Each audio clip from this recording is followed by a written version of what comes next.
नहीं है, कोई से भी सत्संग की जाकर बात कर लिए, गुरु वहां नहीं पूछते हैं। लेकिन यहां आमने सामने बांट कर गुरु महाराज सबकी समस्या सुनते हैं। भला झोपड़ी हो यहाँ वो भली झोपड़ी खास फूस की, जिसमें गुरुमुख वास करे। गुरुमुख का हर बोल है सुंदर, जो गुरु पे विश्वास करे। नुका गुरु का हर बोल सुंदर है, जो गुरु पे विश्वास करे। अब बहुत सी आती है कि भगवान मेरा भला हो या ना हो, पर इसका भला कर दे, इसका बच्चा जरूर हो जाए। और आप सोचते हैं अरे तू अपने तो लिए मांग, पर जब उसका भला होता है तो वह रोती है कि भगवान अब मेरा भी भला कर दे। अरे जब तुझे मिल रहा था तो तुझे वापस कर दिया, दूसरे को आशीर्वाद दिया, फिर कहां से होगा? ऐसा नहीं होना चाहिए। जो अपने लिए मांग रहे हैं, बड़ी दूर से आए हैं, हमने क्या मांगना क्या लेना है, अपने विचार रखने चाहिए। भगवान आपके सामने खड़ा है। गुरु एक दर्पण होता है जैसा शीशा, शीशे में जैसी शिकल दिखते हैं ना अपनी, वैसे ही सतगुरु वहां दिखाई देता है। मांगना जो है आपकी इच्छा है, क्या मांग रहे हैं वो मेरा मालिक सुन रहा है, आपकी हर समस्या सुन रहा है। पर इसको देखो, इतना सुंदर शरीर दिया, किस लिए दिया? ये नहीं दिया कि आप बैठे चुगली कर रहे या उल्टी सीधी बातों में ध्यान लग रही है, एक दूसरे को नीचा दिखा रहे हैं, आप सब उसमें उछल रहे हैं। ये कलयुग आपकी गेंद फिर रहा है। क्योंकि अगर दो भाई है ना, सगे दो भाई, और एक भाई का जुगाड़ बहुत कम है, एक भाई का जुगाड़ अच्छा है, तो जिसका जुगाड़ कम है ना, वो भाई अपने भाई के पास बैठने के लिए जाएगा ना, तो उसे नीचा दिखाएगा। उसकी घरवाली भी उसको इतनी अहमियत नहीं देगी, क्योंकि वो उसकी बराबर की नहीं है। लेकिन प्यार प्रेम एक अलग चीज होता है। वह धन दौलत को नहीं देखती, वह धन दौलत को नहीं देखती है। अगर हम ऐसा देखना शुरू कर दे तो कलयुग हमारे यहाँ कुछ नहीं बिगाड़ सकता। कलयुग कुछ नहीं बिगाड़ेगा। कलयुग तो ये जो पैसा है ना, यही कलयुग है। आज हम एक का सम्मान नहीं करते, कुछ दिन में ऐसा हो जाएगा, 5 साल बाद आज लिख लो चाहे, और 10 साल के बीच में ऐसा हो जाएगा, ना भाई बहन को मानेगा, ना माँ बेटे को मानेगी। ऐसा हो जाएगा जैसे गाय भैंस का सिस्टम चालू, ऐसा हो जाएगा। और ऐसा हो भी रहा है। लेकिन जब तक तुम इस मालिक को नहीं जान पाएगी ना, जब तक ऐसा ही नरक चलता रहेगा। हमारे वेद ग्रंथ जो सिखाते थे वे सब छोड़ दिए। जो आज हम सीख रहे वे हमारे वेद ग्रंथों में भी नहीं है। ये हमारे वेद ग्रंथों में नहीं। जो संस्कार आज सतगुरु ये बनकर दे रहे हैं ना कि मैं सतगुरु हूं, मैं सृष्टि का मालिक हूं, उसे इस ज्ञान का भी पता नहीं कि बोलना क्या चाहिए और क्या बताना चाहिए। चलो हम तो खैर अनपढ़ है भाई, तो भाषा मोटी है, क्यों लिखे पढ़ो की समझ में कम आवेगी। जो अनपढ़ है मेरे विचारों के, उनकी समझ में तो जरूरी आई जाएगी। उनकी तो देखो फीस है बहुत तकड़ी तकड़ी। अगर आपके कोई नुकसान होने वाला ना, तो आप शरण में जिए गुरु की। गुरु के चेले कहेंगे कि आप यहाँ अपने पूजा पाठ कराओ, और 2000, 10,000, 20,000 लगेंगे। लेकिन यहाँ पूजा पाठ की भी जरूरत नहीं। यहाँ तो आपके कष्ट बिन करे ही दूर होंगे इस दरबार में बैठने से। इससे बड़ा कोई दरबार नहीं है जहां स्वयं निराकार परमात्मा विराजमान है। सुंदर धरती नगरी, सुंदर संत जहां पर रहते हैं। गुरुमुख का हर कर्म है पवन, वचन भी पवन कहते हैं। मनमुख रह कर महलों में भी माया के संग प्रीत करे। जो नर हरि का नाम निध्यावे, रो रो जन्म याद करे। धन दौलत से तीर न पावे, जन्म व्यर्थ ही जाता है।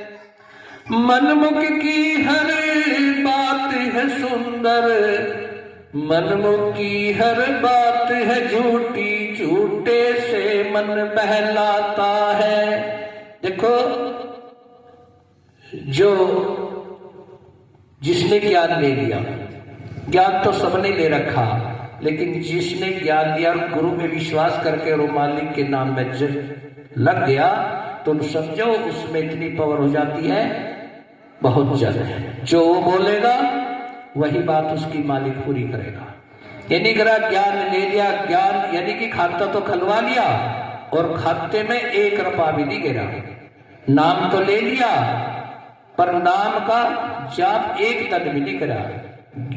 ज्ञान लेकर नहीं मुक्ति होती, ये बहकावा है। और नहीं मालिक को देख कर मुक्ति होती, ये भी बहकावा है कि माता शेरा वाली ने 8 हाथ दिखाए या 10 हाथ दिखाए, छुरी तलवार दिखा दी, इससे देख कर मुक्ति नहीं होती है। माता का भजन करने से ही मुक्ति होगी, माता का सुमन करने से मुक्ति होगी, माता की सेवा करने से मुक्ति होगी। अगर आज हम यहाँ बैठे तो हमने अपनी माँ की सेवा की, बड़े तन मन धन से सेवा की, हमें अपने बाप की सेवा की, तो आज हमें बोलने का अधिकार मिला। हमने अपने गुरु की सेवा की, आज हम लाख करोड़ आदमियों में बोलने के लिए हमारे गुरु का आशीर्वाद है। पर कोई झूठ तपान जो कुछ कह रहा वो तो कहता रहो तो अच्छी बात है, लेकिन कुछ कर्म ऐसे भी खराब हो रहा होगा कहीं न, जो लोग हमारी निंदा करके उसको साफ कर रहे, धो रहे हैं। जैसे धोबी कपड़ा धोता है ना, ऐसे ही हमारे दाग धो रहे हैं, हमारे कर्म को धो रहे हैं। जो श्री कृष्ण भगवान की भक्ति करता है उसको जान गया कि श्री कृष्ण है क्या, श्री कृष्ण क्या चीज है और कहां से आए और क्या ये बता रहा है। जैसे अर्जुन को श्री कृष्ण भगवान ने बताया कि अर्जुन तो क्या देख रहा है मुझे, मैं वो नहीं हूं जो तू देख रहा है, मैं वो हूं जो तू नहीं देख सकता, मैं वो हूं। अब जब सब बातें ज्ञान दी, श्री कृष्ण को जो तुम जानो हर, श्री कृष्ण को जो तुम जानो हर जहां हाजिर नाजिर है। जीव जंतु है इसी की सारे भाग्य का ये समान, शास्त्र न इसको काट सके, वायु न इसको सुखाती। यानी कि श्री कृष्ण वो चीज है जो कहना एक ने बता के श्री कृष्ण के तीर मार के वो मर गया। श्री कृष्ण को तो कोई छू भी नहीं सकता, तीर क्या, तलवार क्या, अग्नि क्या, हवा क्या, जल क्या, श्री कृष्ण को तो कोई छू भी नहीं सकता। जो श्री कृष्ण के दर्शन कर लेगा वो समझो उसका भी बेड़ा पार हो गया। मीरा ने श्री कृष्ण भगवान के असली रूप के दर्शन करे तो उसका बेड़ा पार हुआ, और जिसने राधा ने गुरु ज्ञान लेकर कृष्ण जी के दर्शन किए उसका भी कल्याण किया। तो ऐसी भक्ति आप करोगे तो तुम्हें तलवार क्या और आग भी नहीं जला सकती, तब तो उस चीज की अंश हो। लेकिन डर रहे, बस चर्चा में तो डरते नहीं, लेकिन नाम में डरते हो कि कहीं झुकना ना पड़ जाए गुरु के सामने। अरे हमारे गुरु जो तो 1 लाखों में भी खड़े ना, हम तो जाकर सीधे लमलेट हो गए, हमारे बच्चे भी लमलेट हो गए गुरु के चरणों में। गुरु की तो वह पावर है, शर्म नहीं करने के, शर्म करेंगे मारते हुए, ये हम गाली देते हैं किसी के सामने गलत बोलते हैं तो हम बहुत शर्म करेंगे कि क्या कहेंगे, वो क्या कहेगा, ये क्या कहेगी, तो हमें इन चीजों की शर्म आती है। इसलिए हम डरते हैं हर चीज से, क्योंकि मालिक हमारे सामने खड़ा देख रहा है। जो हमें बोलता है हम उसको वापस नहीं करते। गुरु ने कहा कि आपको गाली दी उसको वापस नहीं करना चाहिए, वापस कर दिया तो आपको दुगना दंड मिलेगा, आपको दुगना दंड मिलेगा। आपको किसी ने कुछ कहा उसका जिम्मेदार मैं हूं, मैं आपकी गैरी तो हूं, मैं आपकी हर जगह रक्षा करूंगा। तो ऐसे सोचकर भक्ति अगर करोगे तो ये जिसे आप कलयुग कहते हैं, जिसके हर घरों में बैठा है, हमारे यहाँ तो बैठ नहीं सकता क्योंकि कलयुग की हिम्मत नहीं जो यहाँ बढ़ जाएगा। लेकिन बहुत से धका कर लेके भी आते हैं, लेकिन फिर मालिक धका कर उनके घर ही भेज देता कि भागो यहाँ से, कलयुग का क्या काम है यहाँ। हम असली सतगुरु के दरबार में आए, यहाँ भलाई झोपड़ी के घर हो या झोपड़ी में बैठने वाले हो, यहाँ स्वयं मालिक ही विराजमान है।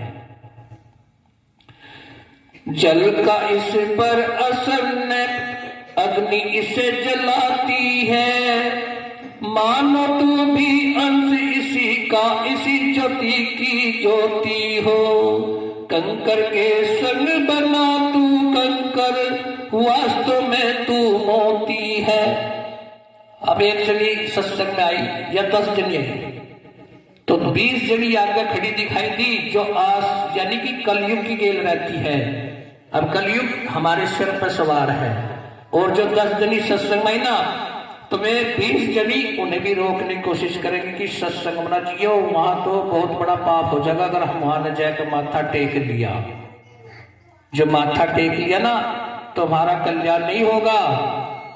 अरे कल्याण तो जब ही होगा जब सर मालिक के सामने झुकाया जाएगा, जब ही हमारी बख्शिश होगी, नहीं तो होने की नहीं। चाहे किसी की भी पूजा पाठ कर ले और रात दिन सेवा कर ले, और औरत में बैठ बैठ कर भी चाहे कितनी चर्चा कर ले, कुछ नहीं बिगड़ता मेरे मालिक का।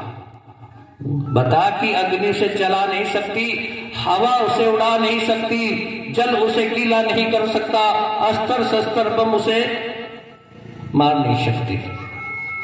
हम उस गुरु के शरण में आए, हम उस मालिक की शरण में आए जो हमें मार नहीं सकता।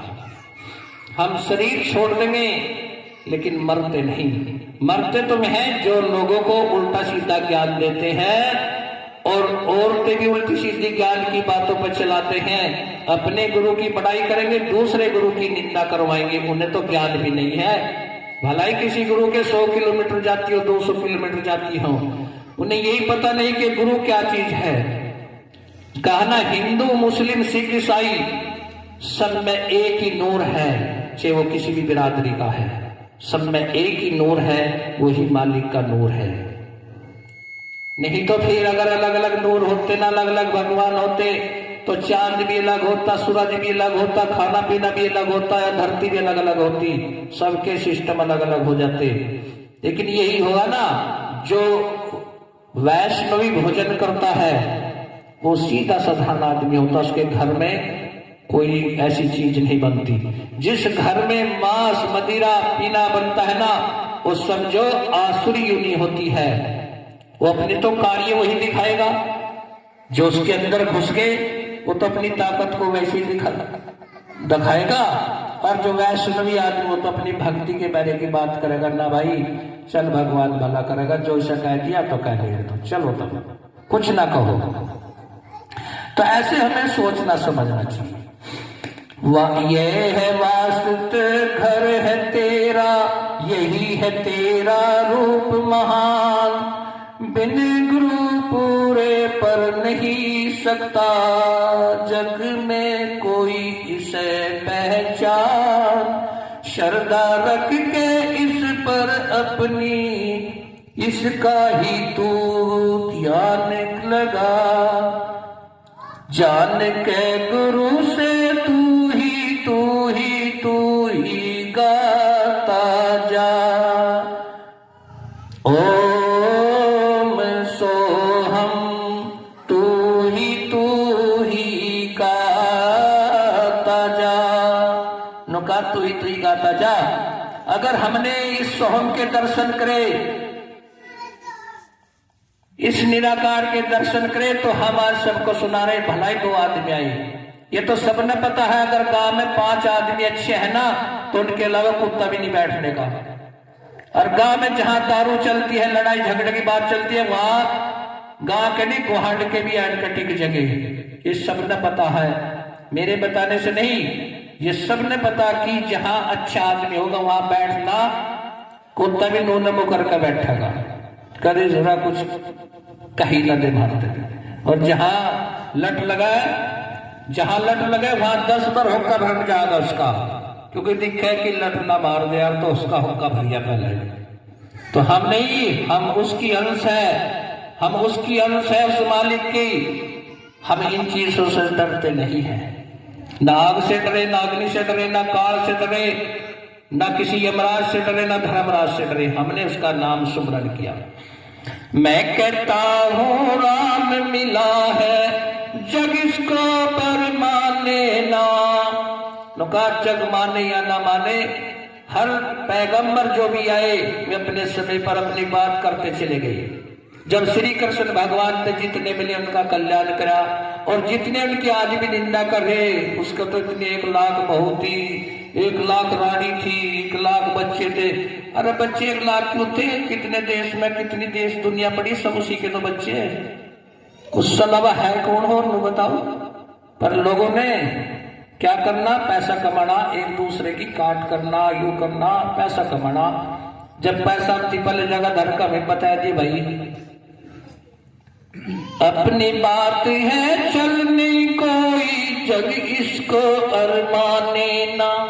मैं कहता हूँ जीवन में ही मुक्ति का पद पाया है, जन्म मरण का झगड़ा सारा मैंने यही मिटाया है। सच्ची बात कहूँ मैं सुन लो, जन्म मरण में पढ़ते ना। कहे गुरु जी हमारे की धर्मराज से आत्मा मेरी डरती ना। तो धर्मराज से भी हमारी आत्मा नहीं डरती, क्योंकि यह तो एक शेर है। शरीर डरता, लेकिन ज्ञान लेकर अगर नाम का सुमरन करके देखो तो बीमारी छोड़ कोई भी नहीं छू सकता। कितना भी बदमाश हाई पाई कोई भी हो, वो आपको नहीं छूने का। लेकिन जब नाम नहीं सुमरन करोगे, देखो गीत है, गाने हैं, तो एक ते एक लड़का, एक ते एक लड़की, एक ते एक बहू ऐसे भजन गा देगी के बड़ा अच्छा चीज लगेगा। लेकिन हमने क्या करना? नाम का सुमरन बहुत जरूरी करना चाहिए। जिस नाम से हमें सब कुछ मिला, उस नाम का सम्मान करना चाहिए। नाम ही निराकार परमात्मा है और नाम ही गुरु है। गुरु शरीर नहीं होता है, नाम ही गुरु है और नाम ही निराकार परमात्मा है, जिसका कोई आकार नहीं। श्री कृष्ण भगवान ने तो ये आप गीता पढ़ते हो, सबने पता है कि श्री कृष्ण भगवान कौन था। श्री कृष्ण ही निराकार था और निराकार ही श्री कृष्ण भगवान है। भक्ति ऐसी करनी चाहिए। अब जो उनसे देखो निंदा श्री कृष्ण की कर रहे, खुलासा कर रहे, ये दिखा रहे, वो दिखा रहे। श्री कृष्ण की तो एक सिर का बाल पाड़ कर भी कहीं निंदा नहीं कर सकता, कोई वेद ग्रंथों में भी नहीं लिखा उसकी निंदा। पर लोग छपवारे और छपवा छपा के अपना बख रहे, लेकिन ये नहीं पता कि थारा कल क्या समय क्या मुसीबत आएगी। तो आप भी ऐसी भक्ति करो। आप जब मांगने के लिए आती हो तो सच्चे मन से 5 मिनट के लिए बैठना, मौन चाहिए और मांगना चाहिए, फिर परमात्मा आपको सब कुछ देगा। आपके भाग्य में है या नहीं है, लेकिन जब हम उसके सामने खड़े होंगे वो आशीर्वाद तो जरूरी देगा। कि निधन पीड़ कुछ भी हो आपके, ये नौकरी नहीं लगती, अपने बच्चों की दुखी हो गए, तो ये नहीं सोचे कि एक बार के जाने में मेरा काम नहीं हुआ। मालिक का नाम बस हर वक्त हर सांस में रहना चाहिए। यूं पता नहीं कि कल कब किस टाइम राजा बनाकर खड़ा कर दे। बाजे बाजे आदमी का 100-200 बीघे जमीन है, रोटी तक नहीं मिलती, ये भी एक नेमी हो जाता है। माने यहाँ एक आदमी में 150 बीघे जमीन थी और जमीन ऐसी है कि मेन रोड पर जमीन है, और बाबूजी उसने अपनी लड़की की शादी में 21 घोड़ी 2100 रुपये चांदी के दिए हमारे सामने, और आज वे भूखे मर रहे। ऐसी माया कृपा भगवान की फिरी, किस माया का अहंकार किया और ऐसी कृपा हुई। तो इसका कोई पता नहीं कब कहां क्या हो जाए, कब दुख दे दे। आज शरीर सही है पता नहीं हम किसी की निंदा कर रहे, क्या कर रहे, कल को क्या दिक्कत खड़ी हो जाए, इसका कुछ पता नहीं होता है। सेवा करो, किसी की भी करो। काना सेवा सत्संग सुमरन का कहना हर दुखों से दूर करे, सतगुरु सच्चा निजी सभी भक्तों का कल्याण करे। और जब सत्संग में बैठती हो तो जो भक्ति भजन का यही भजन गाना चाहिए। और एकादशी, हर एकादशी को यहाँ सत्संग हो करेगा। आप चाहे भजन कैसा भी गाए, लेकिन गुरु सत्संग का एक ही 1.25 घंटा होता है और 1.25 घंटे में आप 2-4 भजन गाए, गुरु संबंधी भजन गाए और फिर बैठ कर 5, 10, 20 मिनट अपना सत्संग सुने। और भी रात जागरण कीर्तन या कोई भी ऐसी चीज हो उसमें तो देखो पूरा दिन चल जा, वो अलग चीज है, लेकिन जो बात इसमें समझाई जाती है उसको ध्यान से सुनना चाहिए। ये ज्ञान वेदों में भी नहीं पाया गया, ये ज्ञान ग्रंथों में भी नहीं है, ये ज्ञान कुरान में भी नहीं पाया, ना हिंदू मुसलमान सिख ईसाई से जान पाए। जो जान गया वो अपने सब भक्तों को समझा रहा। तो हमने अपने गुरु से ज्ञान लेकर इसका भक्ति किया। पहले 20 साल तक ये है भी या नहीं है, मालिक है भी या नहीं है, श्री कृष्ण भगवान था भी या नहीं था, ये चीज देखकर फिर हम आगे समझाते हैं। चाहे कोई पढ़ा लिखा हो, कितना ही ज्ञानी हो, कितना ही कुछ भी हो, ज्ञान के बारे में हम उसको हर चीज समझा देंगे कि है क्या। तो सत्संग जी प्यार से कहना राधे राधे।